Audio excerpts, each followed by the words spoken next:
अस्सलाम वालेकुम दोस्तों, कैसे हैं आप लोग। उम्मीद करते हैं खैरियत से होंगे। वीकेंड चल रहा था, वीकेंड पे वॉल्यूम जो है बिटकॉइन का हमें नॉर्मली कम ही देखने को मिलता है।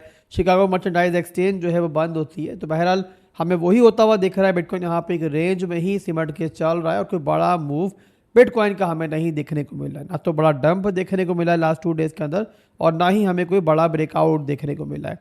बट बिटकॉइन के अलावा अगर हम ओल्ड कॉइन्स तरफ देखते हैं तो कुछ ऐसे ओल्ड कॉइन्स हैं जो वीकेंड के ऊपर भी हमें अच्छा पंप करते हुए दिख रहे हैं, जिनमें अगर हम देखें तो ज़्यादातर जो है वो एआई सेक्टर के ओल्ड कॉइन्स हैं, जिनमें रेंडर है, टाओ है, और इसके अलावा जो है हमें जो है यहाँ पे एक दो और ओल्ड कॉइन भी अच्छा पंप करते हुए दिख रहे हैं। क्या रीज़न है इसके पीछे, और क्या जो अभी पंप में देखने को मिल रहा है हमें एआई ओल्ड कॉइन्स के अंदर, क्या आगे भी सस्टेन होगा? अगर सस्टेन होने के चांसेस हैं तो हमें कहाँ पर इनमें जो है बाइंग करनी चाहिए, ये इस वीडियो में हम डिस्कस कर लेते हैं अभी। पर पहले हम यहाँ पर जो है बिटकॉइन को देखेंगे, जो कि मार्केट का किंग है, उसको देखना पहले ज़रूरी होता है ताकि ओवरऑल जो सिचुएशन चल रही है बिटकॉइन की वो हमारे जहन में रहे। ज़ाहिर है ओल्ड कॉइन्स की बारी उसके बाद ही आती है, तो बिटकॉइन को पहले देखते हैं।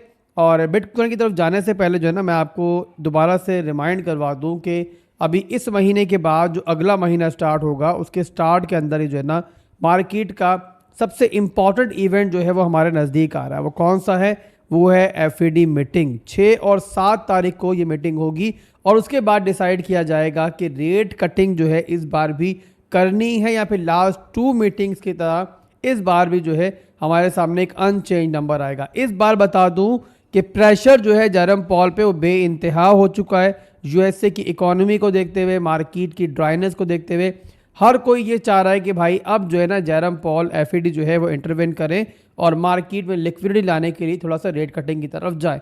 देखना होगा जेरम पॉल क्या करते हैं। अगर तो कोई पॉजिटिव फैसला आता है तो भाइयों फिर आप जो है पूरी तरीके से तैयार रहोगे। मार्केट जो है ज़बरदस्त तरीके से पंप कर सकती है और काफ़ी जो है ना हमें अच्छा होता हुआ दिख सकता है। बट अगर इस बार भी एक न्यूट्रल वैल्यू आती है तो फिर मामला जो है थोड़ा ऑपोजिट हो सकता है। तो इवेंट जो है इस टाइम मार्केट के लिए सबसे इंपॉर्टेंट है और इससे इंपॉर्टेंट इस टाइम और कुछ नहीं है। ये बात आप लोगों ने याद रखनी है कमिंग डेज के अंदर। इंशाल्लाह इस इवेंट को हम लोग कवर करते रहेंगे, जो भी इंपॉर्टेंट अपडेट्स हमारे पास आएंगी।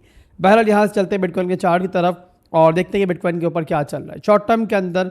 मैं पहले बता दूं आपको कि शॉर्ट टर्म के अंदर जो है ना इस टाइम हमारे पास बिटकॉइन जो है एक पैटर्न में ट्रेड कर रहा है। ये है ट्रायंगल पैटर्न, और जब बिटकॉइन इस पर ट्रेड कर रहा होता है ना तो इसका मतलब क्या होता है कि मार्केट जो है एक साइड वेसी मूवमेंट में। आप देखो तो बिटकॉइन के लिए ट्रेंड की ये रेजिस्टेंस है, बार बार यहाँ से रेजिस्टेंस मिल रही है, अभी रिसेंटली भी यहीं से रिजेक्शन मिली है, और ये है इस ट्रेंड की सपोर्ट। अब यहाँ पर जो कंसोलिडेशन चल रही है वहाँ पर आप देखो तो मुसलसल जो है ना बिटकॉइन अब स्क्वीज होता जा रहा है, स्क्वीज होता जा रहा है। तो जाहिर सी बात है किसी भी टाइम जो है हमें ब्रेकआउट या ब्रेकडाउन जो है अब अनकरीब दिखने वाला है। वीकेंड भी क्लोज हो रहा है आज, और वैसे ही पैटर्न के लिहाज से भी देखो तो काफ़ी ज़्यादा जो है ना अब एरिया स्क्वीज होता जा रहा है। अब यहाँ पर इस पैटर्न के अलावा जो है ना कुछ और चीज़ें भी हैं, वो भी आपको दिखाना चाहूँगा। और उनमें से एक तो ये है कि हमारे पास जो है यहाँ पे एक इन्वर्स हेड एंड शोल्डर का पैटर्न भी बन रहा है। ये देखो आप लोग, तो ये पैटर्न बन रहा है और इसकी नेकलाइन जो है वो बताता हूँ अभी कहाँ पर है, कौन सा ऐसा एरिया है जो अगर टूटता है तो ये पैटर्न काम करेगा। याद रखो किसी भी ट्रेडिशनल पैटर्न के काम करने के लिए ज़रूरी है कि उसकी नेकलाइन टूटे। आपके इस ट्रायंगल पैटर्न की नेकलाइन कौन सी है? ये वाली है। आपके इस हेड एंड शोल्डर के पैटर्न की नेकलाइन कौन सी है? वो भी अगर आप देखो इस ट्रायंगल पैटर्न के आसपास अलाइन हो रही है। तो यहाँ पे इस पैटर्न के काम करने के लिए ज़रूरी है कि हमारी नेकलाइन टूटे।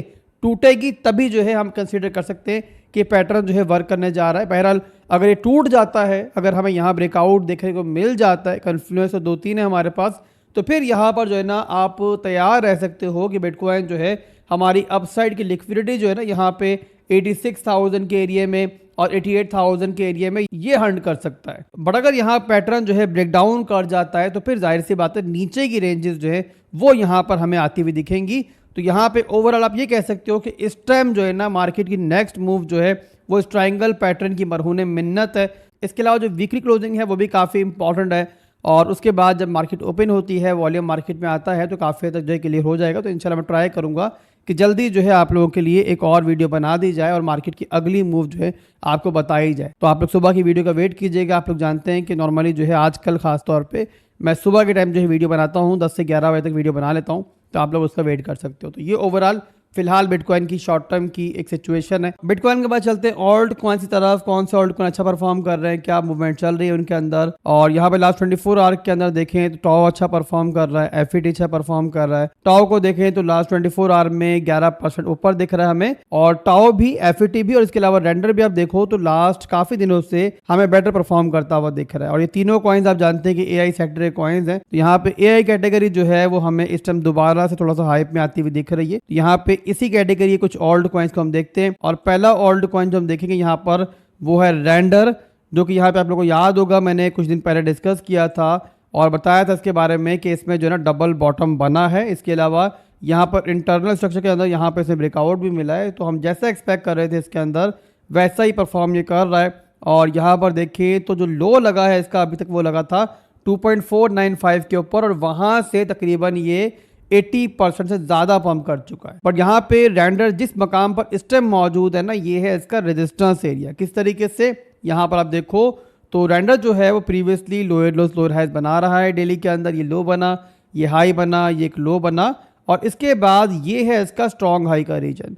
तो रेंडर को अगर फर्दर परफॉर्म करना है, किसी बड़ी मूवमेंट तरफ जाना है, तो ज़रूरी है कि ये वाला जो एरिया है ना ये डेली में ब्रेक हो। ये कौन सा बनता है, ये बनता है हमारा 4.426 के आसपास ये एरिया बनता है। रेंडर के अंदर नई बाइंग करने के लिए ज़रूरी है कि रेंडर जो है ना इस एरिया को तोड़े। अगर तो एरिया टूट जाता है, ये वाला जो हमारा स्ट्रॉन्ग हाई का जोन है, इसका मतलब ये होगा कि रेंडर का जो डाउन ट्रेंड था, जो नीचे की तरफ स्ट्रक्चर था, वो दोबारा ऊपर की तरफ ब्रेक होने जा रहा है। अगर ऐसा होता है तो उसके बाद जो भी हमारा नीचे की तरफ मूव होगा इस तरीके से, वो हमारा हाई लो का मूव होगा। तो उस सूरत में हमारे दो बाइंग जोन बनेंगे। पहला होगा हमारा ये 3.56 का एरिया, और इसके बाद जो अगला जोन होगा हमारा वो होगा ये वाला जोन $3 का एरिया। तो यहाँ पर आप सिंपली जो दो जोन्स के बाइंग करके लो के नीचे स्टॉप लॉस लगा के ऊपर के एरियाज को टारगेट कर सकते हो। बट उसके लिए जरूरी है कि रेंडर जो है पहले इस एरिया को तोड़े, तो ये सिनेरियो बनेगा। तो नजर मैंने रखी हुई, अगर मुझे कंफर्मेशन मिली तो मैं आपको कॉल दे दूंगा अगली वीडियोस के अंदर और सेटअप बना के दे दूंगा। ठीक है, ये हो गया रेंडर। इसके बाद अगला जो ओल्ड कॉइन हम देखेंगे वो है टाओ।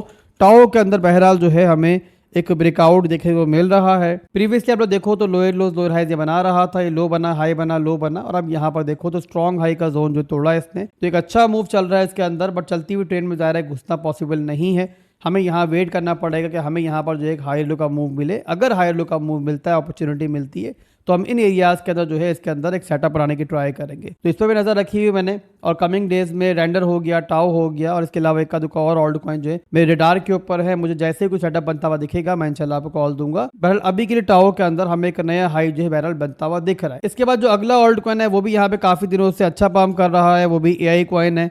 मैं बात कर रहा हूँ एफईटी की। चार्ट में इसका ओपन कर लेता हूँ और यहाँ पे दिखाता हूँ कि ये यहाँ पे किस तरीके से मूव कर रहा है, क्या चल रहा है इसके अंदर। आप एफईटी में देखो तो काफी देर से जो है ना अपना ये स्ट्रक्चर ब्रेक करने के बाद जो नीचे की तरफ ही गामजन था, और यहाँ पे डाउन ट्रेंड में चल रहा था, लोअर लोज लोअर हाइज बना रहा था, और ये हमारा लास्ट लो है, ये हमारा लास्ट हाई था।